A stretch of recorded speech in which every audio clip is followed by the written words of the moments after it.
யாரோ ஒருவர் இது 2000 ஆண்டுகள் பழமையானது என்று சொன்னால் பெருமிதம் ஏற்படுமா ஏற்படாதா? இத்தனை அருமையான விஷயம் 2000 ஆண்டுகளுக்கு முன்பு இருந்தது. பெருமிதம் ஏற்படுமா ஏற்படாதா? யாருக்காக இருந்தாலும் கண்டிப்பாக ஏற்படும். அது எந்த மூலையில் இருக்கிறது என்ற எண்ணம் ஏற்படாது. அடையது 2000 ஆண்டுகள் பழமையான சின்னம். எத்தனை அற்புதமாக வடித்திருக்கிறார்கள். நம்முடைய முன்னோர்களுக்கு எத்தனை ஞானம் இருந்திருக்க வேண்டும். இப்போது நீங்களே சொல்லுங்கள், உலகத்திலேயே மிகவும் புராதனமான ஒரு மொழி, உலகிலேயே மிகவும் புராதனமானது, இந்தியாவில் மட்டுமல்ல உலகிலேயே மிகவும் தொன்மையான மொழி எந்த தேசத்திடம் இருக்கின்றதோ அந்த தேசத்திடம் பெருமிதம் பொங்க வேண்டுமா கூடாதா? சொல்லுங்கள்.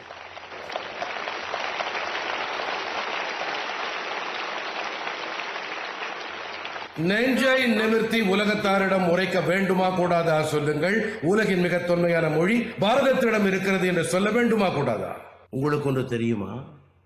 நம்முடைய தமிழ் மொழி இது உலகத்தின் மிகவும் தொன்மையான மொழி.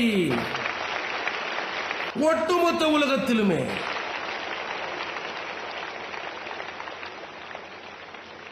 எத்தனை பெரிய சொத்து இந்த தேசத்திடம் இருக்கிறது, இத்தனை பெரிய கௌரவம் தேசத்திடம் இருக்கிறது.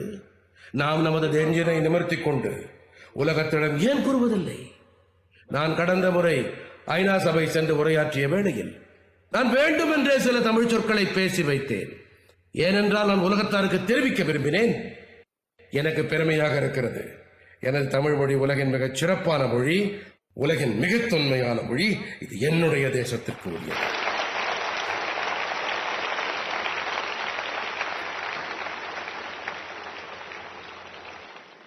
நாம் பெருமிதம் கொள்ள பழக வேண்டும். நீங்களே பாருங்கள், சுலபமாக வடக்கிந்தியாவை சேர்ந்தவர்கள் தோசையை உண்கிறார்கள், சரிதானே? சாப்பிடுகிறார்களா இல்லையா? சாம்பாரையும் விரும்பி குடிக்கிறார்கள் தானே? அப்போது அவர் வடக்கு தெற்கு பார்ப்பதில்லையே. தென்னாடு சென்று பாருங்கள், அங்கே பரோட்டா குருமாவும் கிடைக்கிறது, பூரி மசாலும் கிடைக்கிறது, மிகவும் விரும்பி உண்கிறார்கள், பெருமைப்படுகிறார்கள் இல்லையா? எந்த ஒரு நெருக்கடியும் இல்லை, எந்த தடையும் இருப்பதில்லை. எத்தனை இயல்பாக வாழ்க்கையின் பிற விஷயங்கள் உண்டோ அதே எளிமையான வகையிலே ஒவ்வொருவரும் முயற்சி செய்ய வேண்டும் என்று நான் விரும்புகிறேன். நமது தாய்மொழிக்கு அடுத்தபடியாக பாரதத்தின் ஏதோ ஒரு மொழியை, அதிலே சில வாக்கியங்களாவது நம்மால் பேச முடிய வேண்டும். உங்களுக்கு ஆனந்தம் உண்டாகும் அந்த மொழி பேசுபவரை நீங்கள் சந்திக்கும் போது 2 வாக்கியங்களையாவது நீங்க அரபு மொழியில் பேசும்போது பரஸ்பர நெருக்கத்தை உணர்வீர்கள்.